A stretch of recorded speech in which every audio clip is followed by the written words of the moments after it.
Assalamualaikum warahmatullahi wabarakatuh. Perkenalkan, saya Alfika Semina Oktariza. Pada video kali ini, saya akan membahas tentang hukum Archimedes bersama rekan teman saya, yaitu Wery Duyanti.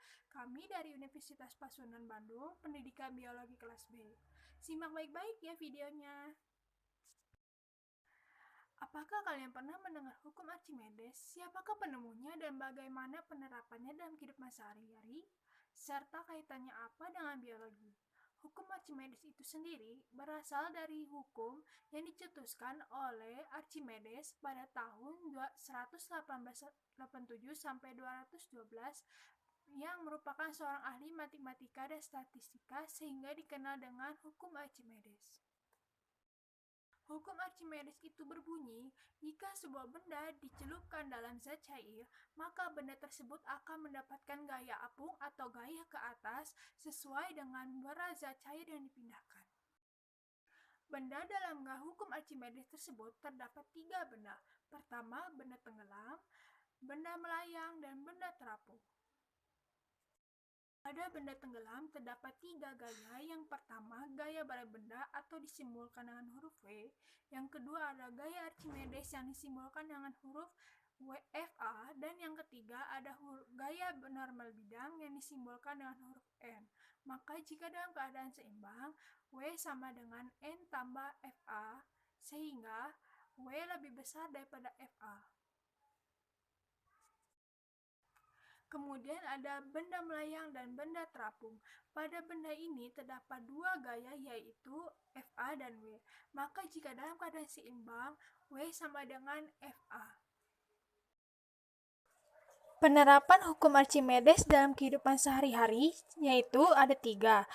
Pertama, kapal selam. Pada kapal selam terdapat tangki yang jika di darat ia terisi udara sehingga ia dapat mengapung di permukaan air, dan ketika kapal dimasukkan ke dalam air, tangki ini akan terisi air sehingga kapal dapat menyelam. Kemudian contoh yang kedua ada hidrometer. Selanjutnya, saya akan membahas kaitan antara hukum Archimedes dengan serangga. Seperti yang telah dijelaskan oleh teman saya bahwa hukum Archimedes berbunyi, zat cair akan memberikan gaya angkat terhadap suatu benda sebesar berat zat cair yang dipindahkan. Sedangkan serangga, khususnya kepi air raksasa ini, merupakan salah satu ordo Hemiptera di mana melakukan metamorfosis yang tidak sempurna dengan bentuk mulut seperti jarum. Nah, meskipun habitatnya di air, kepi air jenis ini tidak bisa bernapas di dalam air, layaknya seperti ikan. Nah, kepi air juga bisa berpindah-pindah habitat. Selanjutnya, kaitan antara gaya Archimedes dengan kepi air ialah adanya gaya apung terhadap kepi air yang dipengaruhi oleh gaya Archimedes. Nah, contohnya ketika kepi air berada di dalam habitatnya di dalam air, maka kepi air tetap mengambang. Hal ini dipengaruhi oleh gaya Archimedes. Selanjutnya di sini ada contoh soal hukum Archimedes. Soal pertama, sebuah balok tercelup seluruhnya dalam minyak. Bila volume balok 8 meter kubik, tentukan berat balok dalam minyak tanah yang memiliki massa jenis 800 kg per meter kubik. Berapakah gaya angkat yang dialami balok? Diketahui volume sebesar 8 meter kubik dan gravitasi sebesar 10 Newton per kilogram, sedangkan massa jenis minyak atau Pi sama dengan 800 kg per meter kubik. Sedangkan yang ditanyanya yaitu gaya angkat atau FA. Rumusnya FA gaya angkat sama dengan Pi dikali G dikali V, maka hasilnya 64.000 Newton. Atau soal hukum Archimedes yang kedua. Sebuah benda memiliki massa sebesar 50 kg ketika berada di udara.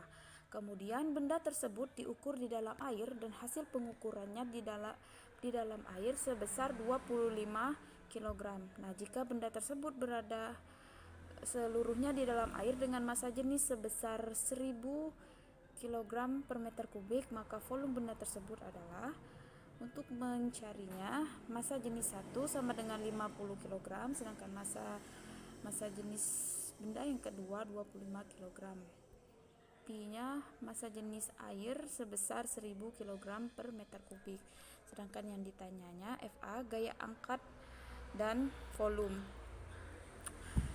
Untuk mencari FA, maka kita harus mencari gaya angkat massa benda pertama dan massa benda kedua. Setelah itu dikurang F1 dikurang F2 dan ketemulah hasilnya sebesar 250 Newton. Setelah itu kita baru mencari V atau volume. Rumus untuk mencari V yaitu V sama dengan FA atau gaya angkat benda per Pi massa jenis air dikali gravitasi. Setelah dikali maka hasilnya sebesar 0,02 meter kubik. Sekian penjelasan dari kelompok kami. Terima kasih.